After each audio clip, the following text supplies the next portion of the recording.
You've seen all the memes. You were 7 years old, you fell asleep watching SpongeBob, and out of nowhere, at 4 o'clock in the morning, you were waken up by a particular sound.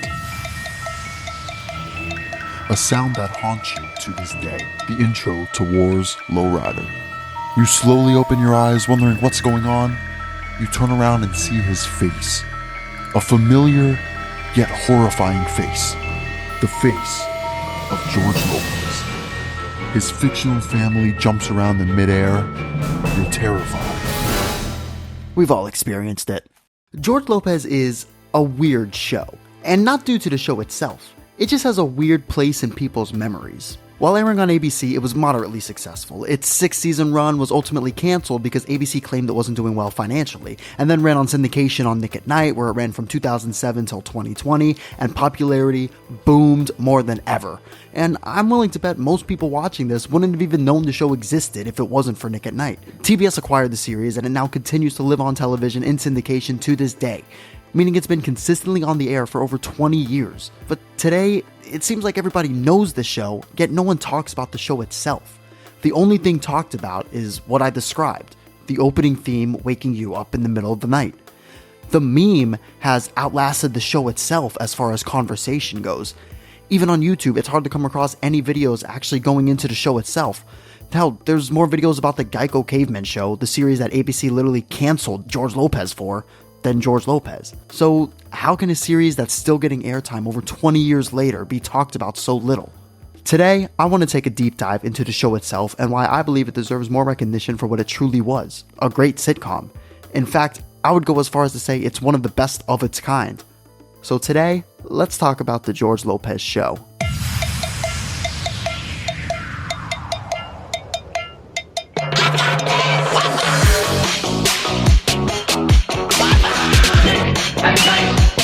The George Lopez Show.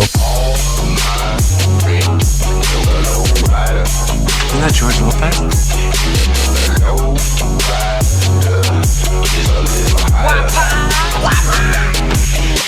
Oh, no, you didn't!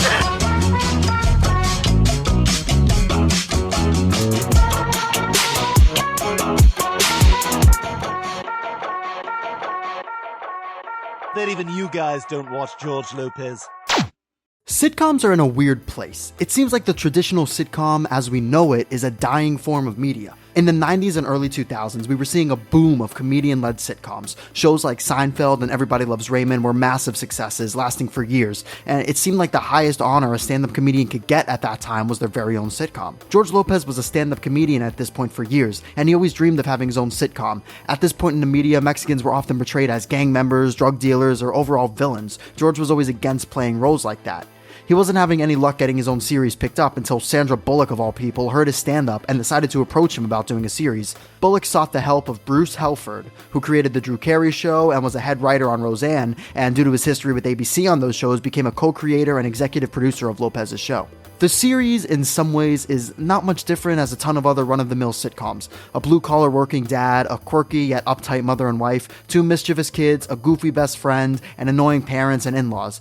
It's a basic formula, but it works exceptionally well in this series. I think where this show stands out to me is its ability to be almost the anti-Full House, while still keeping the characters likable. See, Full House was sort of this picture-perfect family. Sure, there were plenty of flaws, fights, and problems that occurred within the series episode to episode, but none of the characters were intentionally hurtful, insulting, or abusive. It was a very safe and family-friendly show, very cautious about getting too edgy. Have mercy. George Lopez is a much more mature show with a far from perfect family and cast of characters. So it's too awkward for her to date somebody who's like family, but it's okay when it's somebody who is family. However, the only way something like this could work is if the characters, despite their flaws and crudeness, are still likable people. I think a prime example of this is looking at the character Benny, George's mother. She's a fan favorite. Despite being constantly showcased as a horrible, abusive mother to George throughout his childhood, they still managed to build a character with so much depth that even despite some of her horrible actions, we as audiences are able to sympathize with her, relate to her, and root for her. You know, everyone hates you here. The series shows the beauty in ugliness. The show isn't about bad people, it's a show about good people doing bad things. George is consistently shown lying to his wife, he's forgetful about the date of his anniversary, he forgets his kids' birthdays, and he often thinks of himself first while jumping the shark on situations. However, on top of all of those flaws, we're constantly showed that bad behavior isn't rewarded. George learns from his mistakes and he grows as a person, husband, and father as the series progresses. Even when trying to teach his kids right from wrong, he's often on the receiving end of learning a lesson himself. You see, the series at its core showcases George trying to give his family the life and the parenting that he wishes he had growing up. A huge plot point of the series is the fact that George grew up without a father, living his entire life being told by his mother that his dad died when he was young, until in a shocking twist early in season 2 reveals that George's father has actually been alive this entire time. His father abandoned him and his mom, and his mother's been lying to George his entire life. I got so many questions about my dad. He died when I was so young. Died? Manny isn't dead. Ernie, this is my aunt. She just told me my dad's alive. Dramatic twists in sitcoms were common, but I think where the writers shine in this show is that they allow the drama to play out. They let serious moments be serious consistently. They didn't need to break it up with a joke. They allowed these characters to sit in the serious moments that they're dealing with. I've always appreciated that this show had such a dramatic through line throughout each season. It's not necessarily a series that you can just play any random episode out of order and be caught up. Each episode connected. There were major plot twists and character developments and shifts in the story that would take place throughout each season, and that wasn't incredibly common for multicam laugh track sitcoms like this at the time. How would you get a 4-year-old to stop asking, "Where's my daddy? Where's my daddy?" After the 1,000th time he asks, you say to him, "Your father's dead." I'm not 4 anymore. I deserve an answer. Fine. Where's my dad? He's dead. Aren't you glad we did this? Sure, shows like Friends had relationship arcs and different stories that varied episode to episode, but Lopez took a more dramatic, almost soap opera-esque approach to a lot of the twists. Season 2 is when they really started to showcase the dramatic elements and the continuation stories from episode to episode. The first episode of this season is the reveal that George's dad is alive, and throughout this entire season, we see George on a quest to try to find his father, struggling with the reality that maybe his dad doesn't want to see him, until a shocking season finale where George finally meets his father face to face, ending in George punching him in defense of his mother. You left a woman sitting in her living room with a kid and no way to make ends meet. You turned your back on us. Are you done? No, I'm not done. The only mistake I've made was leaving you with that crazy cabrona. That's for my mother. This moment as a child had me shook, and I believe this is the point where the writers of the show realized they were doing something special here and something different. In later seasons, we're shown heartbreaking moments between the relationship of George and his father, to them making up and George finally getting a father in his life, to his father dying and requesting George to not attend his funeral, despite George offering to give up his own kidney to save his dad prior to his death. It's moments like this that really make the show stand out and get you invested in these characters more than most sitcoms were able to accomplish. The drama continued within George's family as well. Carmen, George's daughter, and her constant drama with boyfriends, getting kicked out of school, and eventually running away from home. There was always a way that the show was able to really get you invested and excited for the next episode. The relationship between George and his mother is a rocky one. The two hilariously argue and call each other names throughout the entire series. The chemistry between these two is infectious, and the audience can relate to this to an extent. While George always tries to make Benny seem like a cold-hearted, uncaring mother, which, to be fair, she was at many times. As we learn more about who Benny is as a person, how she grew up, and everything that she went through, it all makes sense. And I think the rare moments where we see Benny not being mean to George, and when the series shows moments where she genuinely cares, you feel those moments and they hit so much harder, and it's such a beautiful thing. It's moments like this that express that she always cared, and she feels regret for not being able to give George the childhood he wanted. She just doesn't always know how to admit or express that guilt. I don't think there's many other laugh track sitcoms that were able to make me feel as much emotion as this series did. And also, the show didn't get worse with time. See, sitcoms sort of have a bad track record for overstaying their welcome. Shows like That 70s Show, 2.5 Men, Family Matters, and even The Office maybe went on for 1 or 2 seasons too long. There's signs of a declining sitcom. At a certain point, you can only take a character so far. Every story has been told. The fans are satisfied with the arc that has already been established. But when networks get too greedy, it can often ruin the legacy of a beloved series. It's not uncommon that the final 2 or 3 seasons of a sitcom end up being the worst the series has to offer. But I don't personally think George Lopez suffered this fate. Sure, it did get canceled before they planned on it ending, and who knows, maybe if it did get picked up for another season as planned, it could have gone a different way. But the 6 seasons we have are all incredibly strong and consistent in their own way.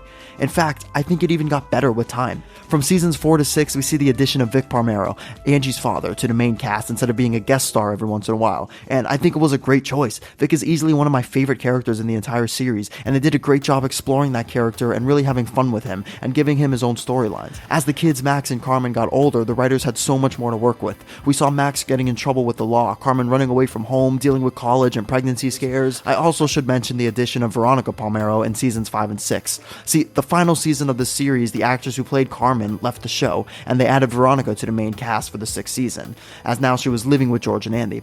I think this addition is a controversial one to fans. Some love her and some don't, but I personally think the writers did a great job with the circumstances, and that the character of Veronica was so different from all the other characters of the series, so they were able to really have fun with that and give some really interesting plots to the new character. And really only a full season that we know Veronica. By the end of it, there's been such a great character arc. You really see how much she's changed and matured, and I credit the writers for really allowing a brand new character to develop so deeply in such a short amount of time. I think it's a shame that it gets sort of dismissed as a great television series.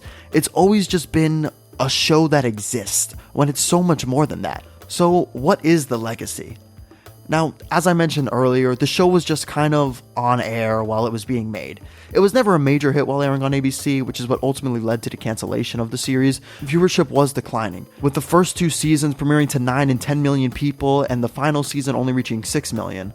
Not a failure by any means, and it cannot be understated that a show starring an all Latinx cast drawing in millions of viewers was unheard of at the time. Season 6 never completed its 21 episode run, but only 1 month after the finale, it began syndication, and it became an unexpected hit. It was a sought-after property that channels were actually moving from late-night time slots to more desirable ones because of the popularity. Lopez himself complained that while airing on ABC, it was constantly being moved to different time slots, forcing the series to compete with massive shows like American Idol, which ultimately hurt the show's viewership.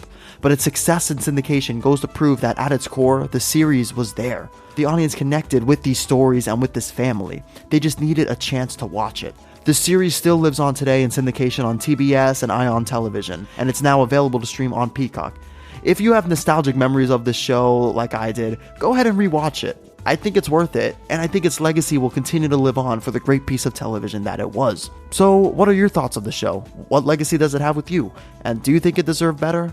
Let me know in the comments, because I really don't think I'm alone on this one. Make sure to like and subscribe for more comment of some of your favorite or least favorite shows and movies. Until next time, it's Egghead.